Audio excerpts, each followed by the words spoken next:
অভিনন্দন জানিয়ে আজকে প্রস্তাবের পক্ষে আমার যুক্তিগ্রাহ্য অভিমতগুলো প্রদান করছি। বিতর্কের নিয়ম অনুসারে বিরোধী বন্ধুদের যুক্তিগুলো খণ্ডন করছি। আমার প্রথম প্রধান যুক্তি, যিনি এই নোট বাতিল করেছিলেন মিস্টার প্রধানমন্ত্রী নরেন্দ্র মোদী, তিনি গত 25শে ডিসেম্বর নিজে মুখে স্বীকার করেছেন মন কি বাত অনুষ্ঠানে দেদার দুর্নীতি হচ্ছে। সেজন্য তাকে এত দুর্নীতি হচ্ছে যে তাকে বারে বারে আইন চেঞ্জ করতে হচ্ছে। শুধু তাই নয়, যে দুটি অ্যাপ চালু করেছিলেন সেই অ্যাপে এত অভিযোগ জমা পড়েছে, প্রত্যেকেই জানিয়েছে নতুন নোটেও নাকি দেদার দুর্নীতি হচ্ছে। এবং সেটা যে হচ্ছে আপনারা প্রত্যক্ষভাবে দূরদর্শনে পেপারে সেটা প্রত্যক্ষ করেছেন। গত নভেম্বর মাসের শেষ সপ্তাহে ইডি থেকে, আয়কর দপ্তর থেকে বিভিন্ন ব্যাংকে, বিশেষ করে এক্সিস ব্যাংকের শাখাগুলোতে যেভাবে অভিযান চালানো হয়েছিল, সেখানে কালো টাকার সঙ্গে সঙ্গে বেশি পরিমাণে উদ্ধার হয়েছে 2000 টাকার নোট। এখানে সেখানে জড়িয়ে গেছে ব্যাংকের আধিকারিকরা এবং গ্রেপ্তার হয়েছে উচ্চতম ব্যাংক অর্থাৎ রিজার্ভ ব্যাংকের 2 জন আধিকারিক। এবং আমার বিরোধী বন্ধুদের আমি স্মরণ করিয়ে দিতে চাই যে এই নোট বাতিলের ফলে যে দুর্নীতি দূর করা যায় না এবং দুর্নীতির রন্ধ্রে রন্ধ্রে ছড়িয়ে গেছিল, আমি কতগুলো শুধু উদাহরণ আপনাদের সামনে তুলে ধরছি। কি সেই উদাহরণ? জনধন অ্যাকাউন্ট, 600 অ্যাকাউন্টকে নোটিশ পাঠানো হয়েছে। 150টি ট্রাস্ট যারা সামাজিক ক্ষেত্রে কাজ করে বাতিল করেছে আপনাদের ইডি। উত্তর পূর্বাঞ্চলের যে সমস্ত ব্যাংক আছে, অ্যাকাউন্ট আছে, করমুক্ত অ্যাকাউন্ট, সেখানে মন্ত্রী আমলাদের এত টাকা জমা পড়েছে, শুনলে চমকে যাবেন, 10,700 কোটি টাকা। দুর্নীতি নির্মূল হয়নি।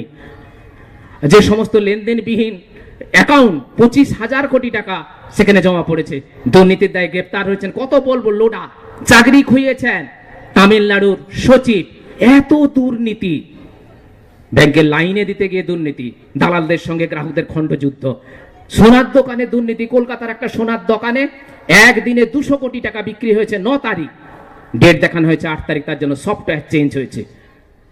এ বলতে গেলে সারাদিন লাগবে, কিন্তু এখন প্রশ্নটা হচ্ছে 50 দিনে তো এই তো দুর্নীতির উদাহরণ, আর অসংখ্য উদাহরণ আছে। কিন্তু আগামী দিনে কি দুর্নীতি দূর হবে?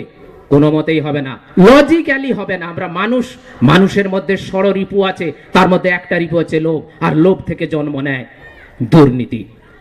আপনি নোটটা চেঞ্জ করলেন, তুলে নিলেন না, ছিল 500 1000, চেঞ্জ করে করলেন 500 2000। আরে যে পদ্ধতিতে নোট, পুরনো নোটতে দুর্নীতি হয়, নতুন নোটেও তো দুর্নীতি হবে। এবং সেটা যে হবে সেটা স্বীকার করে নিয়েছেন বিশ্বের সমস্ত সংবাদ মাধ্যম, বিশ্বের সমস্ত গোয়েন্দারা বলেছেন বড় নোটের সঙ্গে দুর্নীতির একটা ঘনিষ্ঠ সম্পর্ক আছে। তাহলে কি করে আপনি দুর্নীতি দূর করতে চাইলেন? কিভাবে করতে চাইলেন? অর্থাৎ 86% নোট আপনি তুলে নিলেন। আপনার শরীর থেকে যদি 86% রক্ত তুলে নেওয়া হয়, তারপরে আপনি স্বাভাবিক থাকবেন? স্বাভাবিক থাকতে পারবে না। তাই যে সমস্ত শ্রমিকরা কাজ হারিয়ে প্রধানমন্ত্রীকে চ্যালেঞ্জ করে বলেছেন, বা প্রধানমন্ত্রীকে সরাসরি অভিযোগ জানিয়েছেন, এরপরে আমরা চুরি করব অর্থাৎ দুর্নীতি করব, কারণ আপনার জন্য অর্থনীতির ছাত্র মাত্র, অর্থনীতির শিক্ষক মাত্র, আপনারা জানেন যে অর্থনীতিতে টাকার যোগান হচ্ছে অক্সিজেনের মতো। সমস্ত অর্থনীতিবিদ, বিশ্বের অর্থনীতিবিদ বলেছেন টাকার যোগান কমে গেলে মন্দা দেখা দিতে বাধ্য। তার প্রমাণ হচ্ছে আমেরিকা, তার প্রমাণ হচ্ছে জাপান। অমর্ত্য সেন বলেছেন টাকার গায়ে লেখা থাকে যে পরিমাণ টাকা আপনি ব্যাংকে নিয়ে যাবেন সেই পরিমাণ টাকা ফেরত দিতে বাধ্য। যদি না ফেরত দেয় তাহলে সেটা একটা দুর্নীতি। আপনি দুর্নীতি করছেন।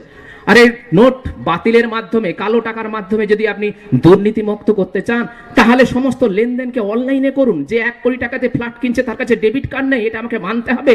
প্রশাসনকে রাজনীতির প্রভাব থেকে মুক্ত করুন। কি করে করবেন? আরে সর্ষের ভিতরেই তো ভূত রয়েছে। আপনার এলাহাবাদ, আহমেদাবাদের একটা সমবায় ব্যাংকে 500 কোটি টাকা জমা হয়েছে, সেখানকার ডিরেক্টর কোনো নোটিশ পাঠায়নি, অমিত শাহ সেখানকার ডিরেক্টর। আপনি সংসদে জানিয়েছেন 25 লক্ষ কোটি টাকা বিদেশে আছে, কিন্তু অডিয়েন্স জারি করে আপনার দলের নেতা সুব্রমণিয়াম স্বামী বলেছিল, কিন্তু আপনি করেননি, কারণ সেখানে আপনাদের নেতা মন্ত্রীদের কাঁড়ি কাঁড়ি টাকা রয়েছে। আপনি যদি নোট বাতিল করে দুর্নীতি করতে চান, আমি ধরে নিলাম সমস্ত নোট পুড়িয়ে ফেলা হয়েছে, সেটা কত শতাংশ? 4 থেকে 6%। বাকি টাকা তো আছে রিয়েল এস্টেটে, বাকি টাকা তো আছে বিদেশি ব্যাংকে, বাকি টাকা তো আছে সোনা দানাতে। তাহলে কি করে হবে? একটা ছোট্ট কাহিনী বলি। দাউদ ইব্রাহিম মাস্টার মাইন্ড, তাকে যখন ফেরত আনার কথা বলা হয়েছিল তখন সবাই বলেছিল সাধু সাধু, কিন্তু পরবর্তীকালে রাজনৈতিক চক্রান্তে তিনি ফিরে পাননি, কারণ সমস্ত রাঘব বল